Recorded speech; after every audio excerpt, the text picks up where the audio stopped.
The money keep calling my name. Dollar signs make you sing. I'm Ashley Haas, and you're watching All In, and these are my top takes from Week 10. 23-year-old running back from the Detroit Lions, Jahmyr Gibbs, crushed it this past weekend. He got 3 TDs, one of which was a little help from his friends. I'm talking about the entire team helping push my man in to get another touchdown. Sometimes it takes a little help, and it's a little special. Just like the Jets special teams for the win, they returned 2 touchdowns in one game. Okay? Oh, as Cardi B says. Love doing that. Both the kickoff and the punt return, which led to the win over the Browns. And the Jets, are they on a roll? Probably not, but I am so proud. Like a proud little mama. The number one wildest moment that I have to take away from Week 10 is the Texans coming back from a 19-point deficit going into the fourth quarter with seconds left. They scored 26 points in the fourth, and they end up getting a strip sack from a TD return for the win, which sealed the fate for the Jaguars. Nobody knows what happened. It was the most crazy couple ending of seconds in a game. This was just one of many wild, freaky Friday moments that happened in Week 10 that we need to talk about. So to do so, I'm going to bring on 2 amazing experts. First, we're going to have Newsweek sports lead Joe Kozlowski, which is going to be breaking down some of the games for us. But we also have fantasy football guru John Hansen that's going to be joining us to break down this past weekend's matchups. And guys, was it a doozy? So without further ado, let's get right on into it. John Hansen is joining us. He is the publisher of FantasyPoints.com and host of Prop Points on VSIN, which I will be doing his show later today in a little podcast swap. John, thank you so much for joining us. Oh, Ashley, it's great to be with you. I've missed you. I've missed your hot takes and your hashtag analysis, quite frankly. So great to be back with you chopping it up. Oh, I'm so excited to have you. Listen, it was such a freaky Friday in football. I mean, the Bills losing to the Dolphins. It was just a crazy week, but I want to know, what game were you most surprised by this weekend? Well, I think, the Rams aren't really that surprising that they emerged victorious. Matthew Stafford, by the way, the first quarterback ever to throw for 4 touchdowns in 3 games in a row. Yes. They get it done. But I think what is a little surprising is how they're playing their offense these days, and I think it's very important.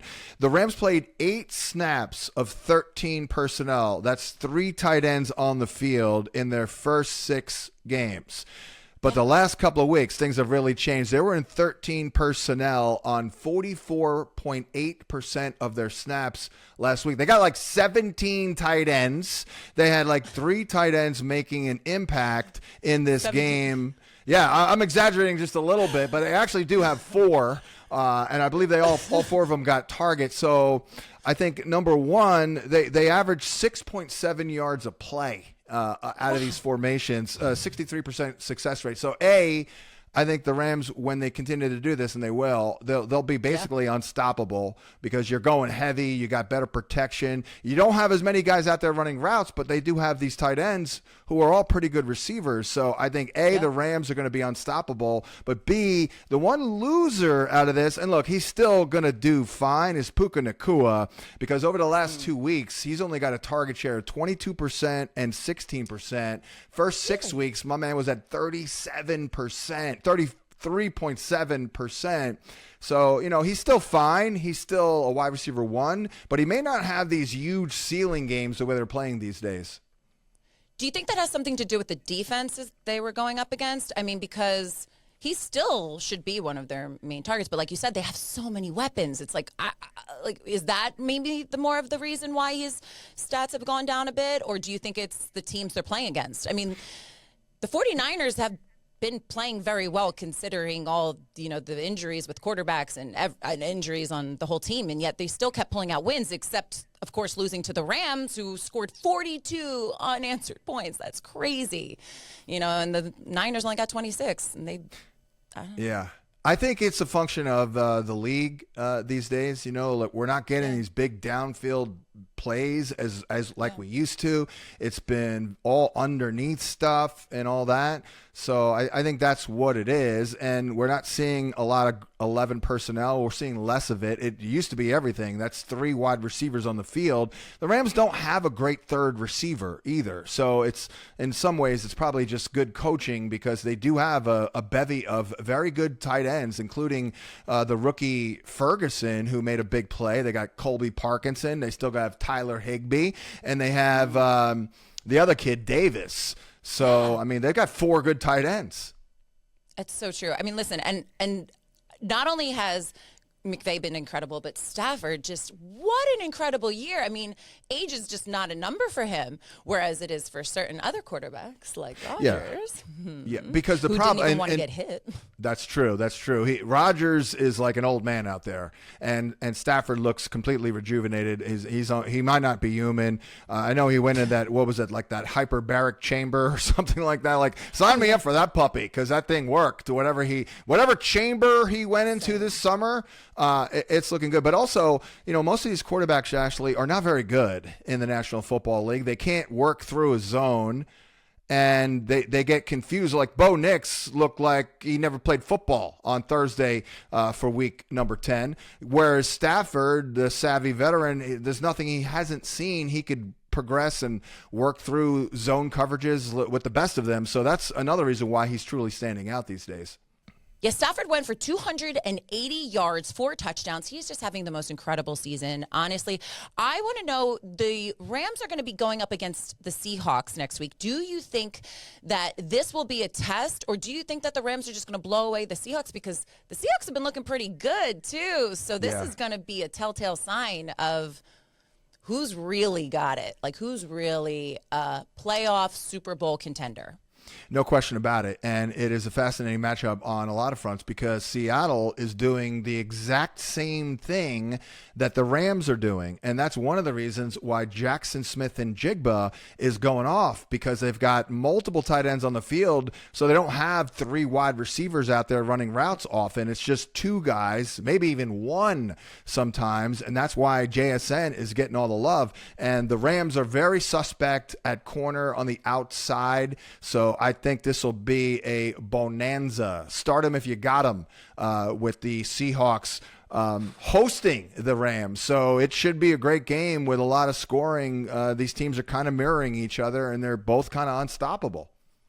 I'm actually so excited you said start him if you got him, because I was on a plane yesterday and I overheard some people talking behind me about their fantasy football teams. And I heard this guy go, "I can't believe I traded JSN." And I was in line going, "I'm sorry, what did you just say? You traded JSN for who?" And he said, "Saquon Barkley, who's on my team, of course." And I said, "Well, what did you get for him?" He goes, "No, it was nothing. It was an even trade." I went, "Are you crazy?" I would have kept JSN. And I mean, that coming from a Barkley queen who has a Barkley jersey actually at reach. Yeah, I mean, you probably should have got like I the love Barkley, number. and I would have definitely gone with JSN. Yeah, I if I'm trading JSN right now, I need to get like Jonathan Taylor, basically. Exactly. You know what I mean? Exactly. Who killed it this week? Oh my gosh! I mean, he actually, I think, could be MVP. I think it's a chance that he could. I mean, listen, they always end up giving it to a quarterback. I actually thought last year Barkley probably should have won, to be honest. I mean, I'm still thinking that the only reason that he wasn't MVP was just because in the Super Bowl they didn't give him a touchdown. And I think that was probably because Hurts knew that if he passed the ball too much to Barkley, that he would have had MVP with the season that he did. But I think Jonathan Taylor, if he can stay healthy, he has a good shot. He has a good shot at winning MVP. No doubt. I mean, it's been the start of the season here is one of the most impressive things I've ever seen. No question about it. Now, they do have the Offensive Player of the Year award, which is basically the MVP, like the second choice of the MVP, and they give it to a non-quarterback. But there is a chance, I do believe, to your point, that JT may get it because he's just been absolutely, this is legendary stuff here. And shout out to South Jersey. You know, Johnny Taylor's from the same area that you and I are from. You know, he probably grew up, 30 miles out of Philly. Come on. We breed them different there. We do. We really do. more for torture, but maybe that's what helps. But yeah, I mean, listen, I know that you are from South Jersey, but you are a Vikings fan, which is so crazy to me. Yeah. But we still love you. So how did you feel about losing to the Ravens? It was a 27-19 game. Lamar Jackson, 100th career start. I mean, he has just been playing some incredible ball now that he's healthy and back again. And the Ravens are looking like they could be contenders again. They just got to keep on this winning streak. Do you think that the Ravens are actually going to make it? Both teams were kind of, the Vikings were certainly in that situation the week before, and they won against the Lions, of course. That was a big win. It's kind of like every game is a must win. They did not emerge victorious. It's a tough deal. I was fine with them letting Sam Darnold go because we need a franchise quarterback. J.J. McCarthy is a winner. He's a national champion, but it's going to take some time. I mean, the guy's only made 4. Oh yeah, he's only made 4 starts. So we have to be patient here. Like, the instant gratification society is a little out of control. Look at Baker Mayfield. His career was in the toilet a couple of years ago with Sam Darnold, but we do need to be patient. So it's going to be probably a struggle bus for the Vikings, but I do think if you're looking for them to do well offensively, whether they win or lose or not, at least like in fantasy, it's going to be all right because they do have a pretty good schedule starting this week against the Bears. That's a pretty good matchup overall. Green Bay, Seattle will be tough. DC is good. Dallas is really good. Then the Giants. So don't fully give up on the Vikings, but Ravens, sorry, I'm getting my AFC North teams confused. The Ravens, I wrote the Browns wrong because the Ravens are playing the Browns this week. They have a schedule that is unbelievable. Like, Derrick Henry is going to start crushing it starting now. I know he didn't go off in week number 10. Cleveland, he should get a lot of volume there. The Jets, a lot of volume. Cincinnati is one of the worst run defenses in our lifetimes. The Steelers, you can certainly run on them. Then they got Cincinnati again. New England, though, that'll be tough in week 16. They are killing it right now. Yeah. Jeez. But I do think the Ravens, I did predict that they would go about 3 weeks ago. I predicted that they were going on like an 8-game run, and we're a couple of games in, and it's looking pretty good. I mean, that schedule right there is like chef's kiss. You're right. Like, that is the perfect schedule. So to have, minus, of course, the Patriots, but you never know what could happen. And, later on, injuries start piling up even more. So, I mean, you're right. The Vikings could actually. That's a pretty good schedule. And I really love. Oh, sorry, that's the Ravens. Sorry, the Ravens schedule. It's a really good schedule for them. Yes, exactly. But the Derrick Henry, I was a little worried about him in the beginning. I mean, I wasn't so much, but a lot of ex-NFL players I brought on, they kept saying to me, "He's done." He's done. And I'm like, no, don't give up on him, man. Don't give up on him yet. Even Vernon Davis, Simeon Rice, they all came on the show and they said they weren't sure that he still had it. And honestly, this to me is proof that you just got to get the team.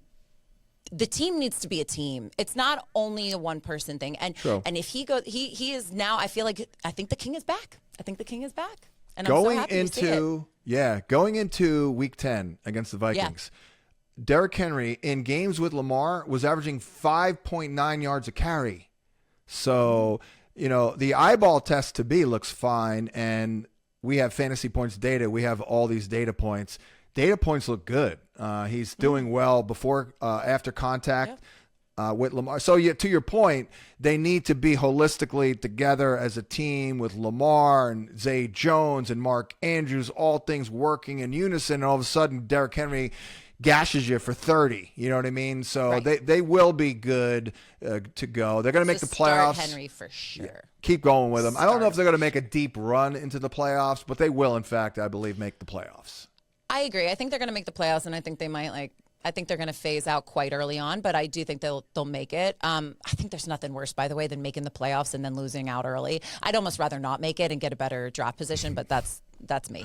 The Bills, though, do we think the Bills have a chance at going all the way? Because I'd love to see a Lions-Bills Super Bowl. Weirdly enough, as an Eagles fan, I know it's unheard of, but I think that those two teams deserve it. It's incredible. Now, listen, after the weekend the Bills just had, I mean, that was a weird game.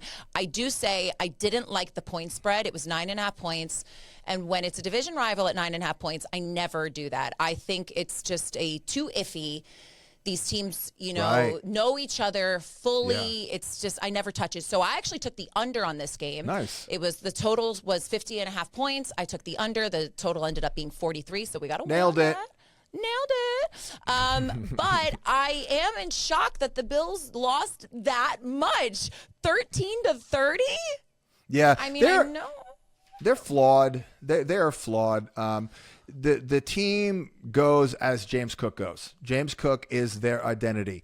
The defense is not great. I mean, their run defense has been terrible. Devon Achane ran all over them. And they made a trade last year, tried to get Amari Cooper. People are like, why? Because they don't have any receivers who can beat man coverage. And when you're running the ball really well, a lot of times teams will go into man coverage. And generally, if they know you can't beat man, they'll do that. So that's why they were kicking around. They reportedly made an offer for Jalen Waddle. So they're in a little bit of trouble here, especially with Dalton Kincaid injured. If they're on schedule and the defense is performing well, James Cook will rip most defenses, but not going to happen every single week. They also ran into the buzzsaw that is, being a team from Buffalo going down to South Florida and playing in the heat. I live 40 miles away from the Florida border. I just moved from New Jersey last year. It was hot as hell on game day this past week. Yes. Felt like August out here. So that was part of it too. But the Bills, they do have some issues there. Smaller margin for error. They go as James Cook goes. James Cook didn't have a big day, and neither did they in Week 10. Before I let you go, John, is there any starters or who should we start and who should we stop for next week? Is it too early? Too early to tell? Well, it's a little too early, but okay. Well, sure. Sorry, I'm throwing you on your feet here. Throwing you on your feet there. Let's kick off week 11 by taking the under on Breece Hall rushing props, and let's maybe not start Breece Hall because that opener is the Jets at the Patriots, the best run defense in the National Football League. And the Jets, they don't have an offense. They literally don't. They left it in their other pants pocket. I don't know what happened last week. They literally had no offense, passing offense. Yeah, but then look what they did this week, then they win 27-20 to the Browns. So, the Jets, you never know what Jets team you're going to get. I took the Browns and I lost that one. And I also, I only 2 games so far I've lost this week on my spread was that. And I also took the over on Kyle Pitts receiving yards. I took over 40 yards. He got 38.5. Oh, I know. I like that one a little bit too. But look, big plays ruin props and bets.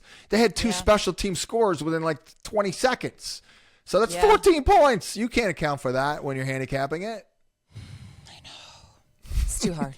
Plus, also, it was in Berlin, and you just never. It's always weird games when they play overseas. I should have known better with the overseas games because I feel like travel does take a big thing into it, and it's a new stadium that nobody's played in, so that does always come into play. But I do so appreciate your time and all of your advice. The guru, everybody, John Hansen, the guru. Thank you so much for joining us on Newsweek and Ashley's All In. And I will have to have you back soon because as the playoffs and we get closer to Super Bowl, I'm going to need some more advice. So thank you so much. We'll catch you on the flip side. Yes. Thank you, John. Joining us is Joe Kozlowski, Newsweek sports lead, to help break down some more games that happened in Week 10 that I still can't even get over. What a wild week. Joe, thank you so much for joining us. Oh, no worries. I was a bit tied up with baseball playoffs, but that's in the rearview mirror. So, happy to be back and talking about some football down the home stretch. This is my favorite time of year, though, because, we did just go through the World Series. Now NBA is kicking off. Hockey is kicking off. F1 is happening in a couple weeks in Vegas. I love when all the sports happen at once. It just, it's so exciting. But, Go No, on. I What was were gonna you say it saying was that? I was gonna say yeah, it was what was it, the sports equinox 2 weeks ago, last week, whatever it was. And if you're a sports fan, what do you want more than that? Just sit down, have all four going. So can't agree more. My dad really wanted a boy, but he got the best option, a girly tomboy. I don't even know what you call me. But yes, here I am.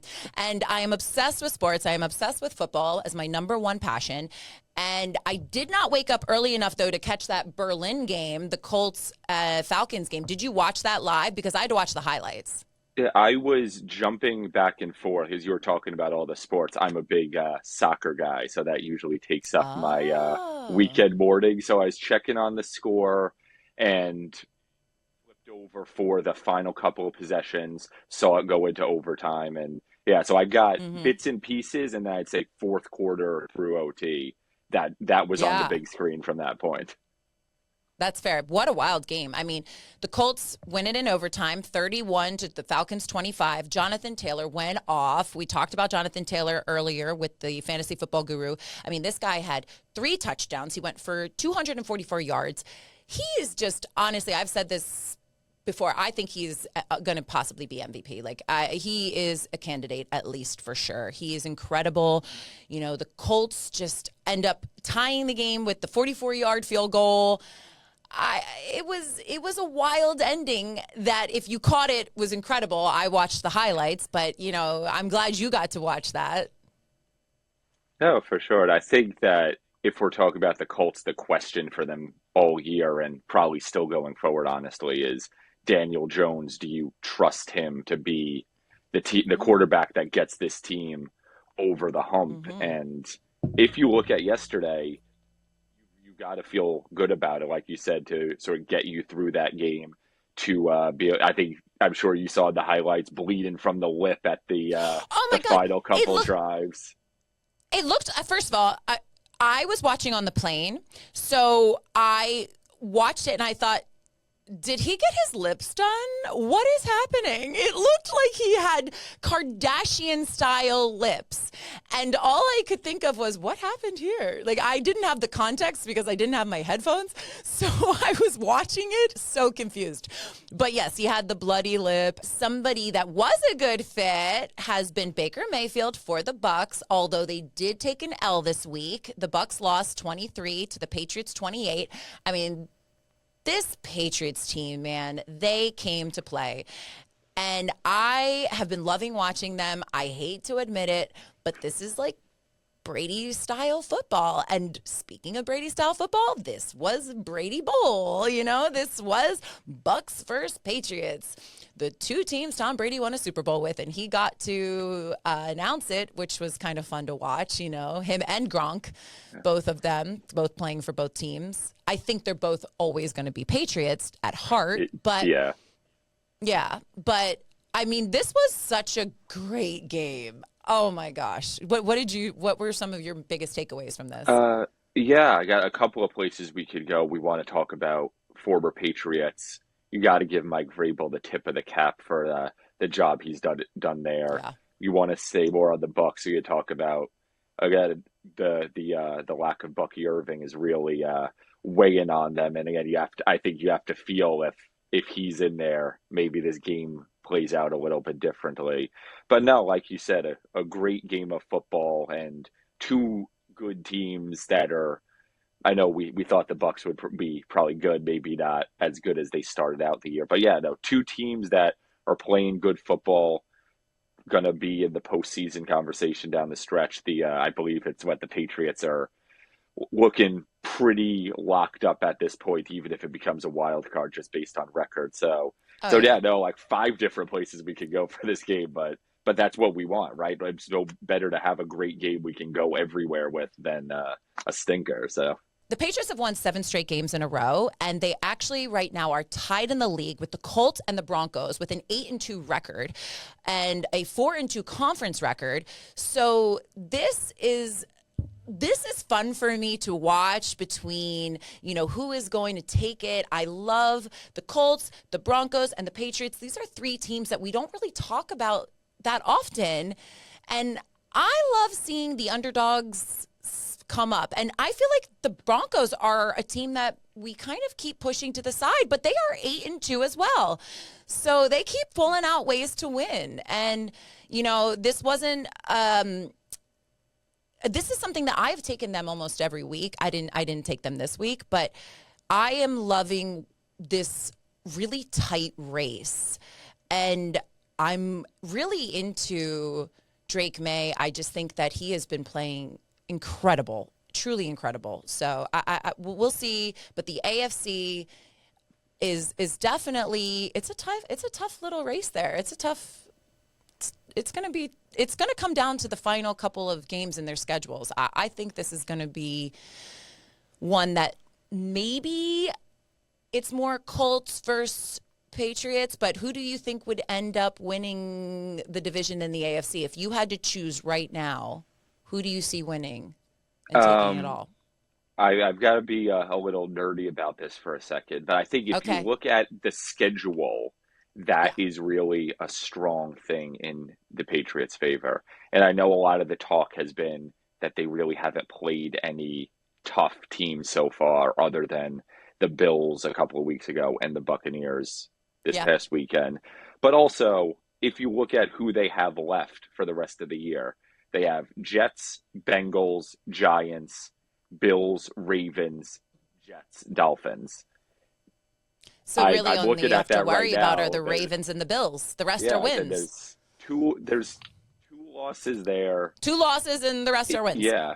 Maybe, obviously, the way they're playing this year, you could even say 1 loss if you want to say they beat the Bills already. They could do it again. You want and to say this is the Ravens Broncos schedule, or this is the Colts schedule? This is the Patriots schedule. Oh, this is the Patriots schedule. Oh, yeah, because the knockout against them is they've played a weak schedule, but it's not really going to get harder. And we can talk about weak schedule when it comes to big overall. Do you have the schedules up right now? Do you have the schedules up right now? I have the Patriots up right now, which I was reading off of, but I can check out I was going to ask you. Yeah, check out the other ones. Let's see. Let's do this right now live. Sure. All right, let's do this. Why not? Broncos' upcoming schedule. We have let's see it. Chiefs, Commanders, Raiders, Packers, Jaguars, Chiefs, Chargers. So much tougher than. I don't think so. You think so? I don't think so. The only one that's maybe is the Chiefs, but.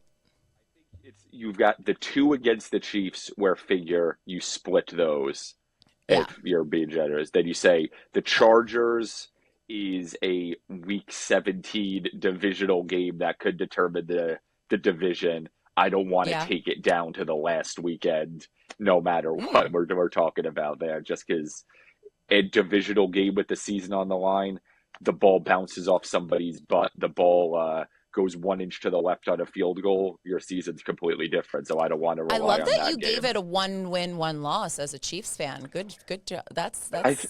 I mean, when we're talking about hypothetical schedules, you got to try to split the difference a little bit. It could be 2 wins for the Broncos. I don't know, but I do the same as an Eagles fan. I'm always iffy, when it's your own team. I think sometimes people think you're more loyal, like my team's going to win. And I'm always like, I don't trust my team because I know my team. You see everything and you know that, that left tackle's a little iffy that you're not getting if you're just watching the highlights. And then Colts schedule. So they've got the bye this week since they were just in Germany.